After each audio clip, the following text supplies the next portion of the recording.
ਕਮ ਦੋਸਤੋ, ਮੈਂ ਸਫਦਰ ਗਿੱਲ ਤੁਹਾਡੇ ਨਾਲ ਇਸ ਵੇਲੇ 192 ਕੋਟਲੇ 'ਚ ਬੈਠਾ ਜੀ।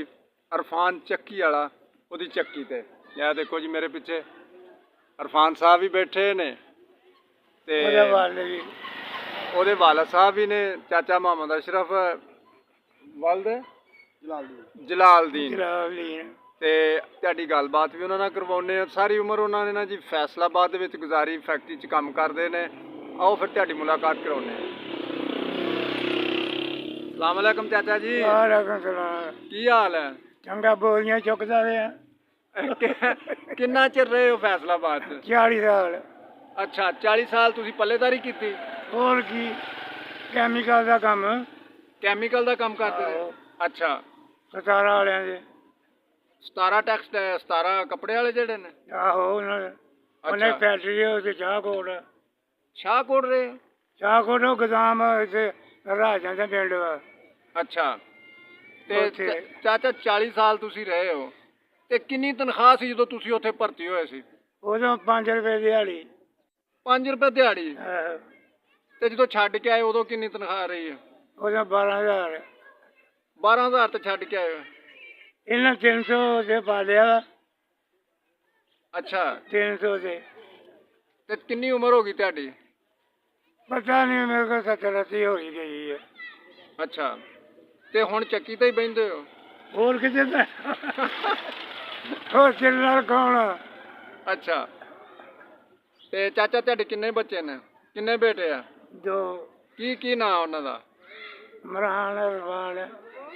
इमरान ते इरफान। अच्छा ते एक लल्लू। आओ नाज़रीन, फिर भाई इरफान भी मेरे नाल ने।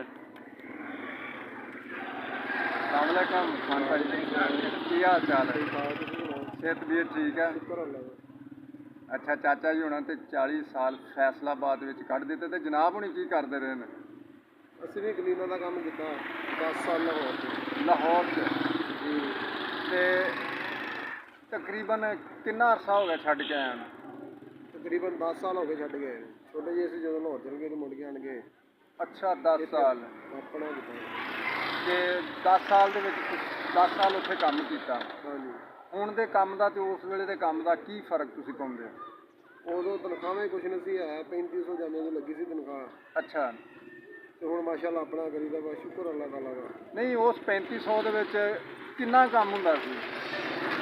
ਸਾਨੂੰ ਸ਼ੁਕਰ ਅੱਲਾਹ ਦਾ ਘਰ ਦਾ ਗੁਜ਼ਾਰਾ ਚੱਲਦਾ ਸੀ 3500 ਦੇ ਨਾਲ। 3500 ਨਾਲ ਗੁਜ਼ਾਰਾ ਚੱਲਦਾ ਸੀ। ਤੇ ਹੁਣ ਜਿਹੜੀ ਮਤਲਬ ਪੈਸਾ ਵੀ ਬਹੁਤ ਹੈ ਤੇ ਬਰਕਤ ਫੇਰ ਨਹੀਂ ਹੈਗੀ। ਤੇ ਤੁਸੀਂ ਚੱਕੀ ਦਾ ਕੰਮ ਕਰ ਰਹੇ ਹੋ, ਕਿੰਨੀ ਦੇਰ ਹੋ ਗਈ ਚੱਕੀ ਦਾ ਕੰਮ? ਤਕਰੀਬਨ 15 ਸਾਲ ਹੋ ਗਏ ਚੱਕੀ ਲੱਗੀ। ਚੱਕੀ ਲੱਗੀ ਨੂੰ 15 ਸਾਲ। ਚੱਕੀ ਤੋਂ ਇਲਾਵਾ ਹੋਰ ਕੋਈ ਕਾਰੋਬਾਰ? ਨਹੀਂ, ਕੋਈ ਨਹੀਂ। ਮਾਲ ਡੰਗਰ ਰੱਖਿਆ? ਮਾਲ ਡੰਗਰ ਰੱਖਿਆ ਹੁਣ। ਅੱਛਾ ਤੇ ਕੀ ਮੇਰੇ ਵੇਖਣ ਵਾਲਿਆਂ ਨੂੰ ਕਹਿਣਾ ਚਾਹੋਗੇ ਕਿ ਆਪਣਾ ਕੰਮ ਕਰਨਾ ਚਾਹੀਦਾ ਜਾਂ ਨੌਕਰੀ ਕਰਨੀ ਚਾਹੀਦੀ? ਆਪਣਾ ਕੰਮ ਕਰਨਾ ਚਾਹੀਦਾ, ਭਾਵੇਂ ਛੋਟਾ ਕਰ ਲਓ ਭਾਵੇਂ ਵੱਡਾ ਕਰ ਲਓ, ਆਪਣਾ ਕਰਨਾ ਚਾਹੀਦਾ। ਕਿਸੇ ਦੀ ਮਜ਼ਦੂਰੀ ਤੁਸੀਂ ਸਾਰੀ ਉਮਰ ਕਰਦੇ ਰਹੋਗੇ, ਪੂਰੀ ਨਹੀਂ ਬਣੀ। ਓਹੋ, ਤੁਸੀਂ ਆਪਣਾ ਕੀਤਾ? ਹਾਂਜੀ, ਅਸੀਂ ਮਜ਼ਦੂਰੀ ਵੀ ਕੀਤੀ ਹੈ। 50 ਰੁਪਏ ਦਿਹਾੜੀ ਜੀ ਮਿਸਤਰੀਆਂ ਵਿੱਚ ਵੀ ਕੰਮ ਕੀਤਾ ਵਾ। ਅੱਛਾ ਜੀ। ਅੱਛਾ, ਉਦੋਂ 50 ਰੁਪਏ ਦਿਹਾੜੀ ਚੱਲਦੀ ਸੀ। ਸਹੀ। ਦੁਕਾਨੇ ਵੀ ਕੀਤੇ ਆ, ਆਪਣੇ ਵੀ ਕੀਤੇ, ਲੇਕਿਨ ਜੋ ਆਪਣੇ ਕੰਮ ਦੀ ਚਾਸਾਂ ਬਾਹਰ ਦੇ ਤਾਂ ਨਹੀਂ ਹੈ। ਅੱਛਾ, ਮੇਰਾ ਕੋਈ ਦੋਸਤ ਨਵਾਂ ਕੋਈ ਚੱਕੀ ਲਾਉਣਾ ਚਾਹਵੇ, ਉਹਦੇ ਵਾਸਤੇ ਕੋਈ ਮਸ਼ਵਰਾ? ਜਿਹੜਾ ਅੱਜ ਕੱਲ੍ਹ ਸੌਖਾ ਕੰਮ ਆ, ਸੋਲਰ ਪਲੇਟਾਂ ਲਾਉਣ। ਅੱਛਾ, ਚੱਕੀ ਚਲਾ ਲੈਣ, 7-8 ਲੱਖ ਨਾਲ ਕੰਮ ਹੋ ਜਾਂਦਾ ਹੁਣ। ਯਾਨੀ 7-8 ਲੱਖ ਲਾ ਕੇ ਤੇ ਚੱਕੀ ਦਾ ਕੰਮ ਹੋ ਸਕਦਾ? ਹਾਂਜੀ। ਅੱਛਾ ਜੀ। ਤੇ ਫਾਇਦੇਮੰਦ ਦਾ ਕੰਮ ਹੈ, ਯਾਨੀ ਆਪਣਾ ਕੰਮ ਹੈ ਫਾਇਦੇਮੰਦ ਆ ਅਗਰ ਬੰਦਾ ਆਪ ਕਰੇ। ਜੇ ਕਵੇ ਮੈਂ ਬੰਦਾ ਮਜ਼ਦੂਰ ਰੱਖ ਕੇ ਬੱਚਤ ਕੱਢ ਲਵਾਂ, ਫਿਰ ਨਹੀਂ ਆਉਂਦੀ, ਕਿਉਂਕਿ ਉਹੀ ਬੱਚਤ ਆ ਜਿਹੜੀ ਤੁਸੀਂ ਆਪ ਕਰ ਲੈਣੀ। ਠੀਕ, ਯਾਨੀ ਆਪਣਾ ਕੰਮ ਕਰ ਲੈਣਾ ਚਾਹੀਦਾ ਤੇ ਉਹਦੇ 'ਚ ਫਾਇਦਾ ਹੀ ਫਾਇਦਾ। ਹਾਂਜੀ। ਅੱਜ ਜੀ ਨਾਜ਼ਰੀਨ, ਜਿਸ ਤਰ੍ਹਾਂ ਕਿ ਤੁਸੀਂ ਸੁਣਿਆ ਕਿ ਆਪਣਾ ਕੰਮ ਆਪਣਾ ਹੀ ਕੰਮ ਹੈ, ਉਹਦੇ ਵਿੱਚ ਕਿਸੇ ਦੀ ਆਥੜੀ ਨਹੀਂ ਹੈਗੀ।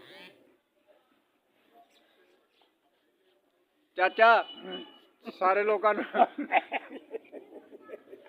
ਇਹ ਜੇ ਕਿਹੜੀ ਕੇਸ ਆ ਜਿਹੜੀ ਟਿਊਬ ਦੇ ਵਿੱਚ ਲੱਗਣੀ ਟੇਪ 'ਚ ਕਿਹੜੀ ਲੱਗਣੀ ਹੈ? ਸਕੂਟਰ ਗਾੜੀ ਦੇ